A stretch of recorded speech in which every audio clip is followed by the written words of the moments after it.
Hi there, welcome to Coffee with Dietmar. Today I'm going to tell you about how my love for flying and Boeings in particular developed. You know, I came to South Africa when I was 15. There wasn't very much to do in South Africa for a young person. There was no television. I didn't have many friends yet. And so I cycled to the airport, the big international airport in Johannesburg. It was about 6 miles away. And I parked between the old control tower. It doesn't look like that at all anymore. But between the control tower and the terminal building, there was a piece of grass. And there was a link chain fence, not very high, where I parked my bicycle. And there was a Boeing 707, one of the new ones, the new versions from South African Airways, parked there. And I was just looking at this aircraft and saw the fantastically beautiful aerodynamic lines and all that. And the crew, a flying crew, came walking towards the aircraft, no passengers, no cabin crew. And when I saw them come in, they had to pass within about 10 meters of me. I said to them in this very thick German accent, because I'd only just arrived in the country, I said, "Is this a test flight or a training flight, and can I come along, please?" And they said, in those days it was easy, you know, we're talking 1966, 67, and they said, "Yeah, come along, hop over the fence." So I did, and we flew for a couple of hours all over the show, and we did touch and goes, and I was able to stand in the cockpit door. Later they offered me a seat in the jump seat at the back of the door, in a way, and I checked out what was going on in the cockpit. Very, very exciting for a 17-year-old guy.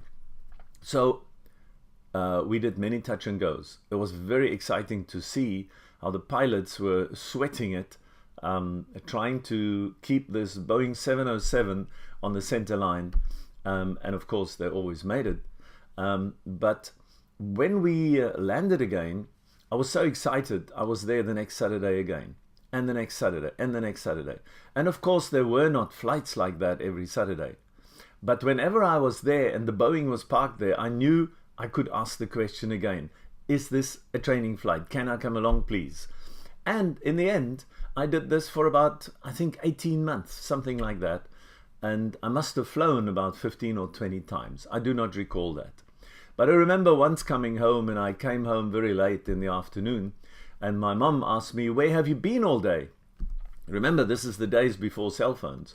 And so I said, "I've been to Lorenzo Marx," as it was then called, Maputo, Mozambique, Lorenzo Marx, and I was in Bloemfontein. And I got whacked because that was just a cheek to say to your mother where you've been. You didn't even have a passport with you or anything. You were just away for a couple of hours. But this is what happened. And this love for the cockpit procedures, the flying itself, the roar of the engines, the smell of the kerosene, that made me so excited that the moment I finished school and I started earning a little bit of money, and it was very, very little, it was about 80% of my earning capacity that I spent into flying, or spent into learning how to fly. So I got my PPL before I got my driver's license even, but something more was born. And that was this love for flying, for aerodynamics, for engines, aircraft engines, that is, jet engines in particular. And later on, I studied electronic engineering and aerodynamic correction. I also learned how to fly, of course, and then I studied aeronautical engineering. And that really put me on my path. Today, I'm a lot older, as you can see, but this love for flying, this love for Boeings, this memory of those, let's call them 15 flights that I made with the 707 in the cockpit, were just absolutely life-determining. It was almost like destiny. So my passion is still for flying.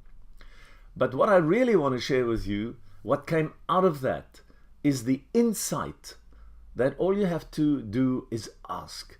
When you see an opportunity, be open to ask if you could maybe be part of this opportunity, and do everything you can to enable you to exploit, in a positive sense, this opportunity. And that is, of course, what happened. So in later in life, whenever there was an opportunity, even as a young engineer in my workplace, and I worked in a big corporate environment, but in design and development, I asked many questions. And whenever I asked questions, I got answers. And these answers always put me on a new trajectory again in terms of learning, in terms of development, in terms of maturity. And of course, it was always under the guidance of people that were wiser and smarter than me. But the big thing is, ask the question. Ask questions. Thanks for checking in, and I hope I see you again soon.